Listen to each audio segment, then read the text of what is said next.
Well, greetings, folks. Today we're going to whip up some hummus.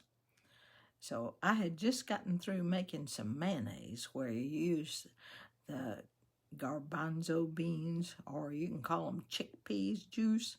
So I've used the juice, so now I'm going to take those beans and make hummus. So let's get cooking.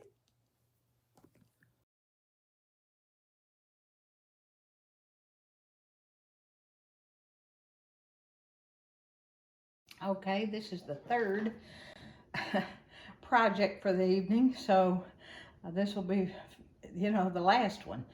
And what I'm doing now is I'm going to make some hummus, however you say it. And you make it with the garbanzo beans. I've got all the ingredients up there. And I'll be using my little stick blender and putting all the goodies in the little mason jar.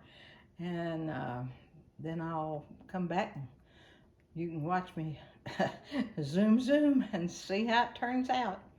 So stay tuned. Okay, I've gotten everything in the little mason jar, so we're gonna see what happens. I rinsed those beans, so I think we're gonna take and squish this all the way down, or try to.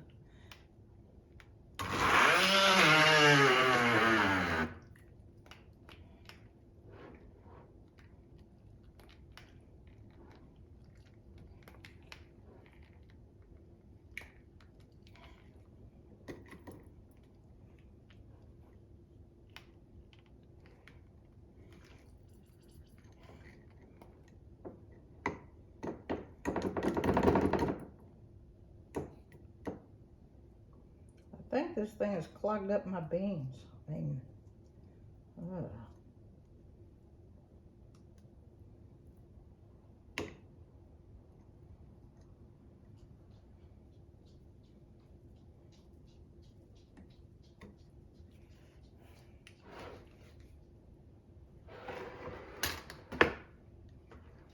rinse my hand.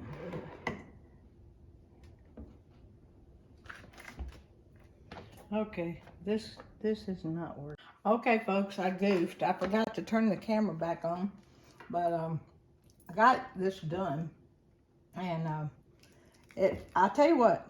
Next time I do this, I probably will do it in my food processor, because those chickpeas were hard, and the stick blender kept getting clogged up. That's probably why I forgot to turn the camera back on, because I was rattled. But I did it with it. It was just more difficult than I thought it was going to be. But the taste is really good. This recipe is good. And I just tried one with this wheat beans. This is the tomato basil.